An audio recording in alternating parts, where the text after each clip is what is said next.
नमस्कार आदरणीय दर्शकबिन, हामी विभिन्न सामाजिक, राजनीतिक तथा मनोरञ्जन लगायत अन्य विविध विषयमा विविध व्यक्तित्वहरूका भलाकुसारीहरू, भित्री कुरादेखि समसामयिक विषयवस्तुहरूमा छलफल गर्ने गर्छौँ। र आज पनि हामीसँग उपस्थित हुनुहुन्छ अनेरा सोभिउका पूर्व अध्यक्ष एवं नेपाल कम्युनिस्ट पार्टी नेकपाका गण्डकी प्रदेश कमिटी सदस्य किशोर विक्रम मल्लज्यू, तपाईँलाई स्वागत छ। हजुर, धन्यवाद।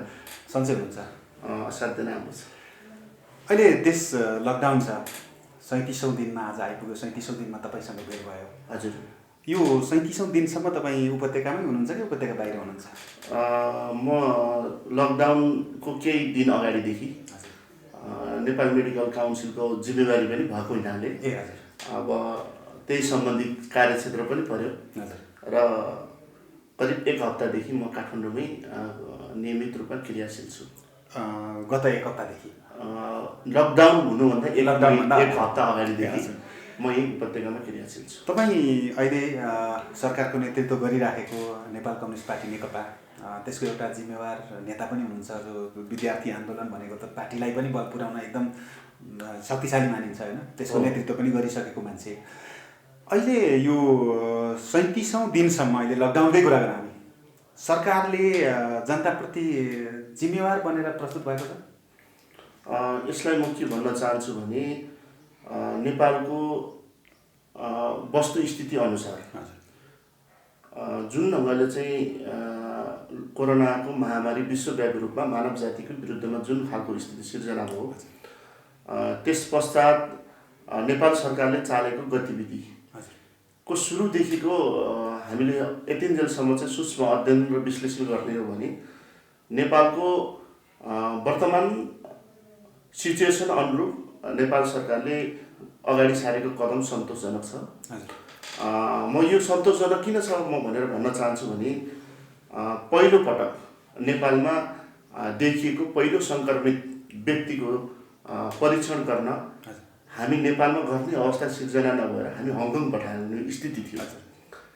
त्यसपछि क्रमिक रूपले आज त्यो विकसित हुँदै आज हामी ऱ्यापिड टेस्टको कुरा गर्नुहुन्छ भने सबै जिल्लाहरूमा, त्यसको सँगसँगै पिसिआर टेस्टको कुरा गर्दाखेरि पनि करिब देशका 16 ठाउँहरूमा हामीले चाहिँ गर्न सक्ने अवस्था जुन खालको स्थिति भएको छ र अहिलेसम्म सङ्क्रमितको सङ्ख्या आजको दिनसम्म आउँदा करिब 58 पुगेको सूचना छ र सङ्क्रमित भएको व्यक्तिहरूको निको भएको सङ्ख्या चाहिँ करिब 16 पुगेको छ र यसले पनि कुनै पनि व्यक्तिहरू अहिलेसम्म मृत्यु हुने स्थिति सिर्जना भएको छैन। र यी सबै हिसाबले चाहिँ जुन विश्वको शक्तिशाली देशहरूको तुलना गर्दा नेपालले जुन कदम सार्यो, जुन अभियान सार्यो, जुन लकडाउन गरेर चाहिँ रोगको चेन अफ ब्रेक लाई अन्त्य गर्ने जुन खालको चाहिँ सकारात्मक खालको डिसिजन गर्यो, यो नै सबैभन्दा उपयुक्त कदम हो हामीले संसारको शक्तिशाली देशहरूले अगाडि सारेको गतिविधिको सन्दर्भ। र अहिलेसम्म आउँदाखेरि अब 100% कुनै चिजमा पनि हुँदैन होइन, स्वाभाविक हिसाबले त्यो इररहरू हुन्छन्। त्यसका बावजुद अहिलेसम्म चालेको अभियान चाहिँ यसलाई चाहिँ सकारात्मक छ, सन्तोषजनक छ भन्ने कुरा चाहिँ एउटा सचेत नागरिकको हैसियतले सत्य कुरा चाहिँ हामीले भन्नुपर्छ। सङ्क्रमित व्यक्तिहरूतिरको प्रसङ्गमा यो भयो होइन, तर लकडाउनको समयमा जहाँ चाहिँ पहिला पनि हामीले देखेको एक दिन नेपाल बन्द भयो भने एक दिन रोजगारी गुम्दा पनि चुलो नबल्ने खालका जनताहरू नेपाली छन् अहिले पनि होइन। त्यही दिन काम गरेर त्यही दिन चुलो बाल्नुपर्ने अवस्था छ, महिनौँ भइसक्यो होइन। ती जनताहरूले राहत नपाएको धेरै गुनासोहरू आइरहेको छ, के भन्नुहुन्छ यसमा? अब यसमा जुन ढङ्गले वैज्ञानिक र व्यवस्थित ढङ्गले हुनुपर्ने हो त्यो चाहिँ भएको छैन। सरकारले के नीति अवलम्बन गरेको छ भने राहत वितरणको जिम्मेवारी स्थानीय सरकारलाई दिएको छ र स्थानीय सरकारहरूबाट भएको लक्षित वर्गमा जुन खालको दैनन्दिन काम गर्ने र नियमित काम गरेर चाहिँ खानुपर्ने, बिहान बेलुका चुलो बाल्नुपर्ने जुन खालको वर्ग छ, समुदाय छ, मजदुर वर्ग छ, त्यो वर्गहरूको बिचमा केही छिटफुट हिसाबमा चाहिँ त्यस्तो घटनाहरू पनि घटेको छ। अब त्यसलाई चाहिँ लक्षित वर्गले चाहिँ अलिकति वैज्ञानिक विधि अवलम्बन नगर्ने, जनप्रतिनिधिहरूले पनि वास्तविक पहिचानको भन्दा पनि राजनीतिकरण गर्ने जुन खालको चाहिँ प्रवृत्तिहरू देखिएको छ, त्यो प्रवृत्तिले सरकारले अगाडि सारेको चाहिँ अभियानहरूलाई चाहिँ नकारात्मक खालको सन्देश दिने त खोजेको छ, तर आम रूपमा हामीले हेर्नुपर्छ। कुनै घटना विशेषलाई चाहिँ केन्द्रीकृत गरेर हामी अगाडि बढ्नु हुँदैन र आम रूपमा हेर्ने हो भने त्यो पनि सकारात्मक देखिन्छ। यद्यपि व्यक्तिगत ढङ्गले राजनीतिक पूर्वाग्रहको आधारमा जुन स्थानीय जनप्रतिनिधिले गरेको जुन खालको व्यवहारहरू छन्, केही जनप्रतिनिधिहरू गिरफ्तार पनि पर्नुभएको छ, यी यस्ता प्रवृत्तिहरू गलत टेन्डेन्सी हो। यसका बावजुद पनि यसलाई पनि हामीले सकारात्मक ढङ्गले लिनुपर्छ र सरकारले चालेकै नीति जुन खालको लकडाउनको कुरा छ अब र एक ठाउँबाट अर्को ठाउँमा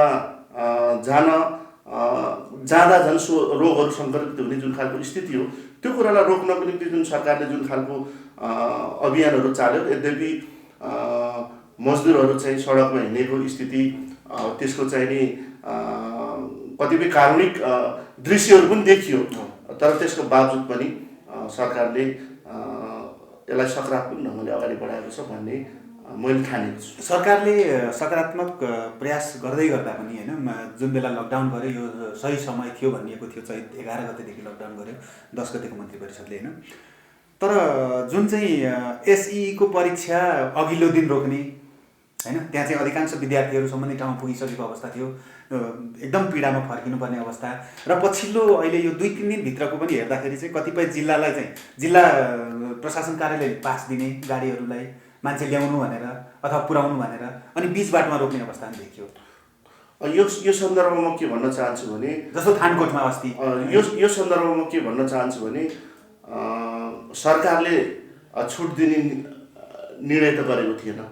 लकडाउनलाई व्यवस्थित गर्ने, वैज्ञानिक ढङ्गले नै अगाडि बढाउने, यसलाई व्यवस्थित ढङ्गले लैजाने र एकमात्र विकल्प चाहिँ यो सङ्क्रमणको चेन ब्रेक गर्ने माध्यम भनेको लकडाउनलाई व्यवस्थित र कार्यान्वयन गर्ने नै हो भन्ने कुरा चाहिँ सरकारले निरन्तर भनिरह्यो।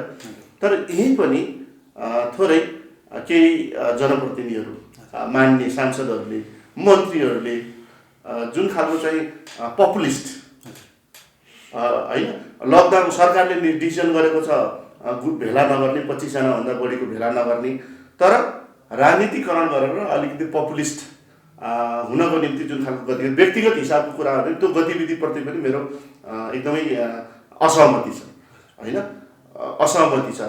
त्यो देखिसकेपछि अलिकति होडबाजी चले जस्तो स्थिति पनि देखियो। यो गर्नु नितान्त गलत कुरा हो। होइन, हिँडेर जाने होइन, व्यवस्थापन गर्नु पर्यो, पहिचान गर्नु पर्यो। काठमाडौँमा बसेकै छ, त्यहाँ अप्ठ्यारो चिज भएको छ भने त्यसलाई उपयुक्त खालको राहत, दाल, चिनी, चामल, त्यो के अप्ठ्यारो छ ती गएर व्यवस्थापन पहिचान गर्नु पर्यो। तर त्यसको नाउँमा चाहिँ गाउँमा पठाउने नाउँमा, अब सम्बन्धित ठाउँहरूमा पठाउने नाउँमा भिडभाड गर्ने र थप त्यो स्थानीय निकायमा पनि त्रसित हुने र व्यवस्था चाहिँ नि के अरे चाहिँ नि खाद्यान्न सामग्रीहरूको खाना बस्नको समस्याको चाहिँ नि अप्ठ्यारोको चाहिँ नि स्रोत साधनहरू व्यवस्थापन गर्ने नाउँमा चाहिँ पपुलर हुने गरी चाहिँ भिडभाड गर्ने कुरा छ। यो बेठी कुरा। जनप्रतिनिधिहरूले त्यो काम चाहिँ के गर्नु पर्दथ्यो भने यही आफ्नो आफ्नो जिल्लाका मजदुरहरू अथवा चाहिँ समस्या परेको विद्यार्थीहरू, त्यस्तो समुदायहरूको पहिचान गरेर उपत्यकाभित्र नै तदनुरूपको व्यवस्थापन गर्ने नै उचित थियो र त्यो चाहिँ भिडभाड गरेर चाहिँ लर्को लगाएर चाहिँ गाडी लिएर जाने कुरा चाहिँ उपयुक्त होइन। मैले यो भनिरहँदा के हिँडेर जानु दिनु पर्थ्यो भन्ने होइन, यहीँ पहिचान गर्ने, यहीँ सहयोग गर्ने, हिँडेर गए होइन। त्यो हिँडेर गएको कुरामा पनि त सरकारको त्यहाँ ध्यान आकर्षण भइहाल्यो। केही भइसकेपछि चाहिँ सरकारले चाहिँ मजदुरहरूलाई चाहिँ नि के अरे गाडीको व्यवस्था गरेर सम्बन्धित ठाउँमा पुर्यायो।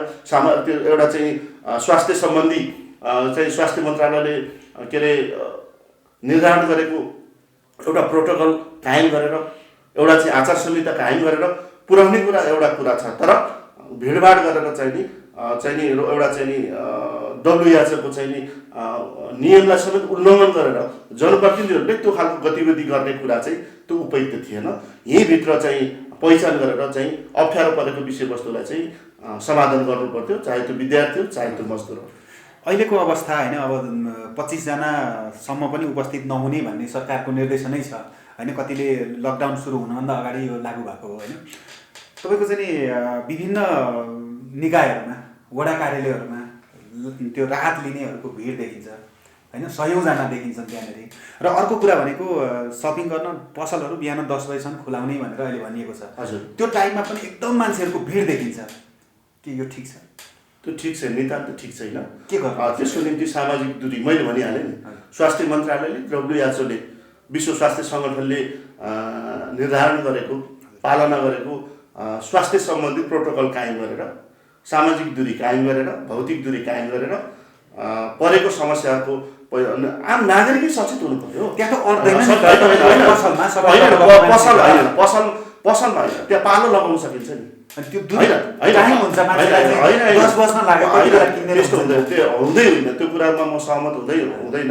हामी स्वयं नेपाली पनि सचेत हुनु पऱ्यो, हामी नागरिक पनि सचेत हुनु पऱ्यो। किनभने जुन प्रकृतिको चाहिँ महामारी फैलिएको छ र आज सामाजिक दूरी, भौतिक दूरी कायम गर्दा नै सबैभन्दा उपयुक्त ढङ्गले त्यो चाहिँ सङ्क्रमण जुन खालको COVID-19 को चाहिँ रोग चाहिँ नियन्त्रण हुन्छ भनिरहेको बेलामा आज सिङ्गो चाहिँ विश्व नै त्यसको विरुद्धमा लागिरहेको र पटक पटक चाहिँ सामाजिक सञ्चार माध्यमहरूमा, सामाजिक सञ्जालहरूमा तदनुरूपको चाहिँ सूचना जारी हुँदाखेरि पनि हामी नागरिकले पनि त्यो कुरा गर्नु पऱ्यो नि त। भ्याएन किन्नलाई भ्याएन, त्यो सामाजिक दूरी कायम गर्दै गर्दा होइन, त्यो अर्को टोल त जान पाउँदैन, अर्को टोल जान पाउँदैन। ठिक छ, त्यसलाई चाहिँ त्यो तदनुरूप वस्तुगत खासै समस्या हो भने त सरकारले त्यो कुरालाई पनि त कन्सिडर गर्नु पऱ्यो नि। होइन, उपस्थिति हुने तपाईँको चाहिँ बिहानदेखि 10 बजेसम्म खोल्ने स्थितिमा यदि व्यवस्थित हिसाबले मर्यादित र अनुशासित ढङ्गले त्यो अभियान चाल्ने हो भने त्यो कुरालाई व्यवस्थापन गर्न सकिन्छ। भइराखेको छैन नि त। होइन, भइराखेको छैन भन्ने कुरा भिडभाड गर्ने, हामी पनि सचेत ढङ्गले अगाडि नबढ्ने, होइन, त्यो खालको व्यवस्थापन जनप्रतिनिधिले नगर्ने, त्यो खालको सूचित नगर्ने, तदनुरूपको नियम पालना नगर्ने स्थितिले त भद्रगोल भएपछि त जहाँसुकै भद्रगोल हुन्छ नि त।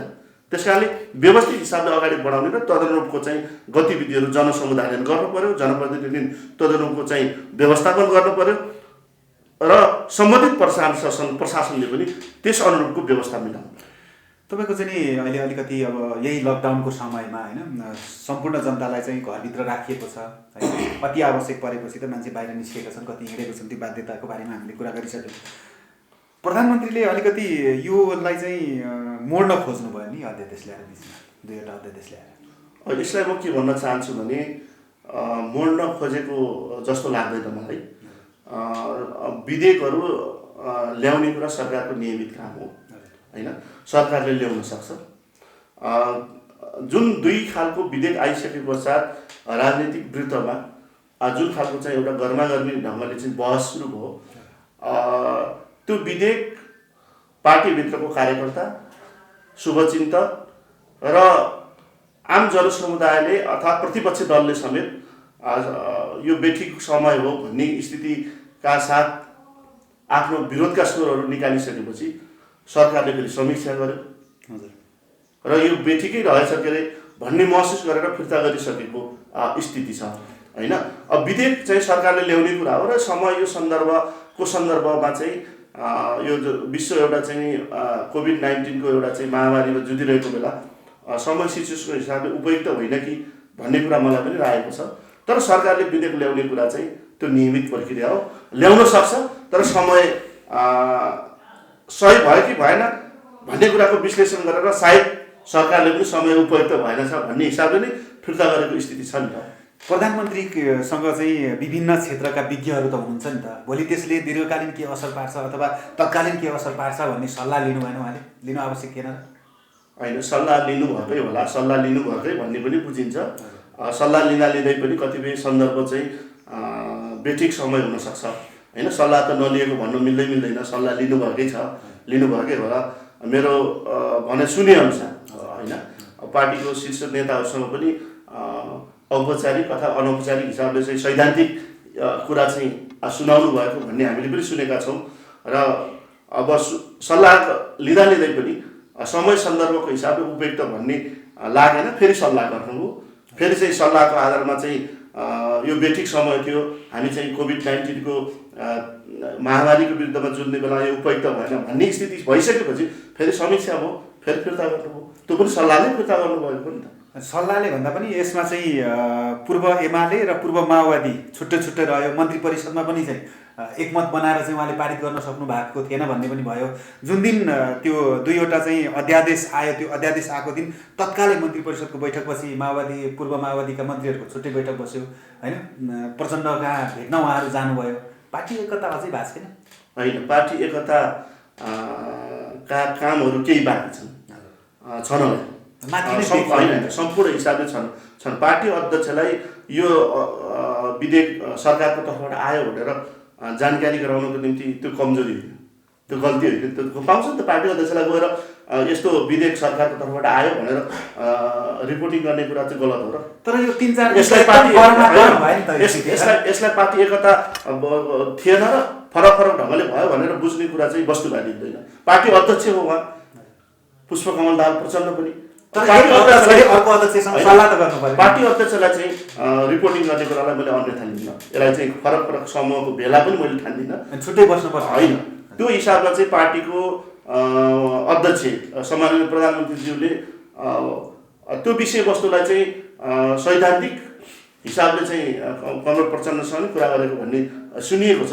यद्यपि त्यो विषयवस्तु आइसकेपछि छलफल गर्ने कुरा, छलफल त स्वाभाविक हिसाबले सबैले गर्नुपर्छ, प्रधानमन्त्रीले पनि गर्नुपर्छ होइन। पार्टी होइन ल्याउनुभन्दा अगाडि त गर्नु भएन, किन होइन ल्याउनुभन्दा अगाडि चाहिँ गर्नु भएन भन्ने जुन खालको चाहिँ बाहिर चर्चा चलेको छ। अब मैले सुने अनुसार होइन, मैले बुझे अनुसार अब सैद्धान्तिक हिसाबले चाहिँ समय कहिले ल्याउने कसरी ल्याउने भन्ने समयको सन्दर्भको हिसाबले चाहिँ ठोस हिसाबमा छलफल नगरेको हुनसक्छ। तर सैद्धान्तिक हिसाबले चाहिँ उहाँले प्रचण्ड कमरेडसँग पनि गर्नुभएको भन्ने बुझ्छु, वरिष्ठ नेता माधव नेपालसँग गर्नुभएको भन्ने बुझ्छु मैले चाहिँ। तर पार्टी फुटको बीजारोपण गर्यो भन्ने चाहिँ बाहिर चर्चा छ। यसैले गर्दाखेरि यही 2टा जुन अध्यादेश आए पार्टी फुटको बीजारोपण चाहिँ यसले गरेको छ भन्ने चर्चा चलिराखेको छ नि। होइन, यो किमार त होइन, त्यो सरकारको नियमित काम हो। त्यो सरकारको नियमित काम ल्याउँदा यसले अप्ठ्यारो परेको स्थितिमा महसुस गरिसकेपछि सरकारको तर्फबाट फेरि अर्को पटकको क्याबिनेट बैठक बसेर त्यसलाई फिर्ता लिइसकेपछि फिर्ता ल्याएपछि त सकिएन। नैतिक सङ्कट आयो भन्ने कुरा पनि छ नि त योबाट। नैतिक सङ्कट सबैलाई हुनुपर्छ। त्यो पार्टी सरकारभन्दा बाहिर बसेका नेता कमरेडहरूलाई पनि हुनुपर्छ, सरकारमा नेतृत्व गरिरहेको नेतृत्वलाई पनि हुनुपर्छ। नैतिकता भनेको कुरा सबैलाई हुनुपर्छ। आफूलाई जानकारी नदिई नेतृत्वले केही गल्ती गर्यो भने तलको पङ्क्तिले चाहिँ किन त्यसको जिम्मेवारी लिने त? होइन, जानकारी त चाहियो। होइन, मैले भनिसकेँ नि तपाईँलाई, जानकारी त सैद्धान्तिक हिसाबको विषयवस्तुको कुराकानी गर्नुभएको थियो भन्ने सुनेको छु मैले होइन। त्यो गर्नुभएको छैन, ल गर्नुभएकै थिएन। तपाईँलाई मैले एकचोटि अहिले फर इक्जाम्पल सपोज उहाँ प्रधानमन्त्रीले सल्लाह गर्नुभएको थिएन अरे, अनि त्यसपछि ल्याइसकेपछि विरोधहरूको स्वर आवाज आइसकेपछि पुनः सल्लाह गरेर फिर्ता गर्नुभयो नि त। अनि त्यो विषयवस्तु च्याप्टर क्लोज भएन। होइन, त्यो च्याप्टर क्लोज मात्रै। तर मैले तपाईँलाई भन्न चाहन्छु अहिलेको जुन खालको श्रृङ्खलाहरू प्रधानमन्त्रीले ल्याउनु गलत गर्नुभयो, अनि फिर्ता गर्नुभयो, अर्को र फेरि फिर्ता गरिसकेपछि को कुरा र अहिले जुन ढङ्गले श्रृङ्खलाबद्ध ढङ्गले विषयवस्तुहरू उठेको छ, कतै यो अध्यादेश बहाना मात्रै त होइन। हामी प्रश्न सोच्न पर्ने स्थिति आम कार्यकर्ताहरूले, म एउटा चाहिँ नेपाल कम्युनिस्ट पार्टीको एउटा सचेत कार्यकर्ताको हैसियतले, जिम्मेवार कार्यकर्ताको हैसियतले र शुभचिन्तकको हैसियतले दिन प्रतिदिनको चाहिँ श्रृङ्खलाबद्ध ढङ्गको कुरा उठिरहेको छ। कतै यो अध्यादेश बहाना मात्रै त थियो कि भन्ने कुराको शङ्काहरू उत्पन्न हुने स्थिति सिर्जना। बहाना कसले सुरु गर्यो त? यो पूर्व एमालेबाट भयो अथवा पूर्व माओवादीबाट भयो अथवा मिलेर भयो? होइन, यसमा पूर्व एमाले र पूर्व माओवादीको बहस हेर्न त्यो भइराखेकै छ। होइन, बहस म गर्न चाहन्न र कसैले गरेको छ भने त्यो बेठी गरिरहेछ। त्यो बेठीको त्यो नितान्त चाहिँ पार्टी एकताको मर्म र भावना अनुरूप कुरा हो, विपरीत कुरा हो। नेपाल कम्युनिस्ट पार्टीको एकीकृत हुँदा बनिएको एकीकृत विधान विपरीत कुरा हो। आज सिङ्गो पूर्व एमाले र पूर्व माओवादी भन्ने कुरा छैन, त्यो टुङ्गिसक्यो, त्यो कोल्याप्स भइसक्यो, घुलन भइसक्यो। र चाहिँ नेकपा नेपाल कम्युनिस्ट पार्टी बनिसक्यो। यदि कसैले त्यो विषयवस्तुलाई प्रयोग गर्छ भने त्यो खेदजनक छ, त्यो पार्टी विरोधी गतिविधि हो, त्यो प्रवृत्ति हो। त्यो प्रवृत्तिहरू उठाउन जरुरी छ। अहिले प्रधानमन्त्रीको राजीनामाको माग भित्रैबाट भइरहेछ, के भन्नुहुन्छ त्यसमा? यी सबै कुराहरूको घटनाक्रमको विश्लेषण गर्ने जाने स्थितिमा जसरी पार्टी एकताको मर्म भावनाको स्पिरिट थियो, मूल्य मान्यता थियो। र जति बेला हामी चाहिँ निर्वाचनमा घोषणापत्र लिएर जनताहरूको बिचमा प्रतिबद्धता व्यक्त गरेका थियौँ, आज त्यो प्रतिबद्धतालाई स्मरण गर्नको निम्ति र पार्टी एकताको भावना र चाहिँ मर्मलाई एकपटक फर्केर हेर्नको निम्ति म समग्र नेतृत्वदेखि आम कार्यकर्ता साथीहरूलाई म पुनः आग्रह गर्न चाहन्छु। र जुन ढङ्गले चाहिँ विषयवस्तुहरू उठिरहेको छ र यो विषयवस्तु चाहिँ नितान्त पार्टी एकता बनाउने भन्दा पनि कतै लुकेका आफ्ना असन्तुष्टिहरूलाई चाहिँ व्यक्त गरेर कतै स्वार्थ पूर्ति गर्नको निम्ति अगाडि बढ्न सकिन्छ कि भनेर जुन खालको एउटा चाहिँ तरङ्गहरू उत्पन्न भएको छ, यो खेदजनक छ। प्रधानमन्त्री रक्षात्मक अवस्थामा हुनुहुन्छ भन्ने चर्चा छ। र यति बेलाको कुरा चाहिँ प्रधानमन्त्रीको विकल्प फेर्ने विकल्प होइन। साँच्चै नै कमी कमजोरीहरू भएका छन् होला, सरकारको तर्फबाट भयो होला, पार्टीको तर्फबाट भयो होला। यहाँ कमी कमजोरी नगर्ने कोही पनि हुँदैन। एउटा मानवले द्वन्द्वात्मक दृष्टिकोणबाट व्याख्या गर्दाखेरि पनि हामी कम्युनिस्ट पार्टीको कार्यकर्ताहरू भौतिकवादी द्वन्द्वात्मक दृष्टिकोणले हामीले चाहिँ यसलाई अनुभूत गर्ने हो भने पनि सबैको कमी कमजोरी हुन्छ। ती कमी कमजोरीहरू सच्याउनको निम्ति सबै लाग्नुपर्छ। र अहिले प्रधानमन्त्रीको विकल्प फेर्ने बेला पनि होइन र पार्टीको एकताको पहल प्रयत्न गर्ने पार्टी अध्यक्ष केपी ओली हो, प्रचण्ड हो। र एकताको मर्म र भावना अनुरूप दुईटा पार्टी अध्यक्षहरूको सहमति अनुरूप सबै कुराको गतिविधिहरू गर्ने भन्ने जुन वैधानिक व्यवस्था छ, त्यसलाई त्यही जगमा टेकेर हामी अगाडि बढ्नुपर्छ र प्रधानमन्त्री फेर्ने होइन, प्रधानमन्त्रीको ठाउँबाट सरकारको ठाउँबाट भएका कमी कमजोरीहरू पनि सच्याउनुपर्छ। सबैको ठाउँबाट भएको कमी कमजोरी सच्याउने नै र अहिले गल्ती सच्याउने नै काम हो। र पार्टी एकताको भावना र मर्म र पार्टीले निर्वाचनको बेलामा प्रतिबद्धता व्यक्त गरेको घोषणापत्र अनुरूप नै अहिले पार्टीलाई बलियो बनाउने र सरकारलाई बलियो बनाउने नै एकमात्र विकल्प हो। यति बेला प्रधानमन्त्री फेर्ने कुरा, राजीनामा दिने कुरा यो अर्को बेप्रसङ्गको कुरा हो भन्छु मैले चाहिँ। अहिले होइन, प्रसङ्गमा आएकै कुरा हो, यो आइराखेको छ होइन, आएपछि यसको बहस हुनु जरुरी छ। अहिले प्रधानमन्त्री केपी शर्मा ओली चाहिँ अब गैर कानुनी कुराहरू, अनियमितता, भ्रष्टाचारको ढाकछोप गर्ने, पक्षपोषण गर्ने व्यक्तिमा पर्नुहुन्छ भनेर पनि चर्चा हुन्छ। त्यो गलत कुरा। गोकुल बास्कोटाको होइन, त्यो के भन्नुहुन्छ? बाहिर आएको विषयवस्तुको हिसाबले छानबिनकै प्रक्रियामा होला, नैतिकताको हिसाबले तत्कालीन सञ्चार मन्त्रीको विषयवस्तु आइसकेपछि उहाँले राजीनामा दिनुभयो। तर कारबाही त भएन। होइन, कारबाही भनेको त्यो प्रक्रिया त निकायले गर्ला नि। कारबाहीको विधि छैन, कारबाही गर्ने निकाय हुँदैन नि। कारबाही गर्ने भनेको मुखमा चाहिँ बोलेर कुनै एउटा सञ्चार माध्यममा म कारबाही गरेँ भनेर निकालेर बोलेर हुन्छ, त्यसको निकाय हुँदैन। छानबिन गर्नुपर्छ। संसदमा संवैधानिक अङ्गहरू छन्, संसदमा समितिहरू छन्। मैले सुनेको चाहिँ लेखा समितिले हेरिरहेको छ अरे, होइन, छानबिन गरोस्। कुनै एउटा व्यक्तिमाथि विषयवस्तु लागेपछि नैतिकताको आधारमा उहाँले राजीनामा दिनुभयो। यदि उहाँ त्यो दोषी ठहरिनुहुन्छ भने कारबाही हुनु पर्यो, हामीले बचाउनुपर्छ भन्ने मान्यतामा छैनौँ। स्वास्थ्य मन्त्रालयको कुरा आयो, तर लहरको भरमा बिना प्रमाण मान्छेलाई म कारबाही गरेँ, मलाई यो गरेँ भन्ने स्थिति एउटा छ। हरेक चिजको पद्धति हुन्छ, प्रक्रिया हुन्छ। त्यो प्रक्रियासँग ढङ्गले राज्यको निकायहरूले गरिहाल्छ नि। वर्षौँसम्म बचाइराख्ने प्रक्रिया होइन, वर्षौँसम्म प्रक्रिया होइन। त्यो त राज्यले गर्नु पर्यो नि, गर्छ नि, किन नगर्ने। हामीले चाहिँ अख्तियार बनाएका छौँ। संसदमा विभिन्न समितिहरू छ, राज्यको निकाय छ। जस्तो अहिले त्यहाँ अवरोध सिर्जना भयो भने एउटा कुरा होइन, त्यो निकायलाई संवैधानिक निकायहरूले गर्छ र कसैलाई चाहिँ कारबाही गलत गर्छ भने कसैलाई छुट छैन। सांसद अपहरणको कुरा आइराखेको छ, त्यसमा चाहिँ माथिबाटै आदेश भएर प्रहरीले जाहेरी नलिएको भन्ने कुराहरू। यो चाहिँ अननेसेसरी कुरामा बहस गर्नु उपयुक्त हुँदैन। अनि यो चर्चामा त छ नि, चर्चामा हुने कुरा एउटा कुरा, यसलाई चाहिँ राजनीतिक प्रोपोगन्डा बनाउने कुरा एउटा कुरा, तर वास्तविकता के हो, वस्तुगत कुरा के हो, यथार्थ धरातल के हो भएको होइन। होइन, उहाँकै सुरु प्रारम्भमै जो व्यक्ति अपहरण परे भनिएको छ, गरियो भनिएको छ, माननीय श्री डाक्टर सुरेन्द्र यादव, उहाँ आफूले आएर चाहिँ म आफ्नो तरिकाले आएको भनेर भन्ने होइन। र आज उहाँले फरक ढङ्गले चाहिँ आफ्नो विचारहरू फेर्ने एउटा मान्छे, सचेत मान्छेले त के फरक बेला चाहिँ आफ्नो दृष्टिकोण फेर्छ र उहाँले त सुरुमा म आफ्नो तरिकाले आएको, छलफल गर्न आएको, सल्लाहले आएको भनेर चाहिँ सञ्चार माध्यमहरूमा तपाईँहरू धेरै सञ्चार माध्यमहरूमा चाहिँ उहाँले आफ्नो अभिव्यक्ति दिनुभएको छ। जाहेरी दिन त त्यो मलाई लाग्छ त्यो जाहेरीको पनि कुनै त्यहाँ दबाब सिर्जना भएको छ। राजनीति प्रोपागन्डा गर्नको निम्ति उहाँ एउटा चाहिँ वस्तु जस्तो हुनुभएको छ। उहाँ परेड भइराख्नु भएको छ। चाहे त्यो बाबुराम होस्, चाहे त्यो उपेन्द्र यादव होस्, चाहे चाहिँ राजेन्द्र महतोहरू जो साथीहरू दर्ता गर्नको निम्ति उहाँलाई लिएर चाहिँ हिँडिराख्नु भएको छ।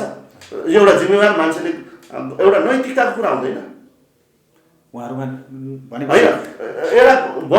एउटा कुनै पनि चिजलाई चाहिँ साँचो यथार्थ चिजलाई राजनीतिक मुद्दा बनाउँदैन। भनेपछि अहिले केपी ओली नेतृत्वको सरकार ढल्दैन, यो चाहिँ कल्पना पनि गर्न सकिँदैन। यो सम्भव छैन। भोलिको दिनमा होइन, सम्भव छैन। यो एकदमै म तपाईँलाई दृढतापूर्वक भन्न चाहन्छु यो मिडिया मार्फत। अहिले केपी ओलीको चाहिँ नि विकल्प छैन। कमी कमजोरीहरू भएका छन् भने त्यो सच्याउनुपर्छ। त्यो सरकारको ठाउँबाट सच्याउनुपर्छ, प्रधानमन्त्रीको ठाउँबाट पनि सच्याउनुपर्छ, अन्य नेताहरूको ठाउँबाट पनि सच्याउनुपर्छ। त्यो नाउँमा फरक फरक ढङ्गले चाहिँ समूहहरूको जुन ढङ्गले चाहिँ नि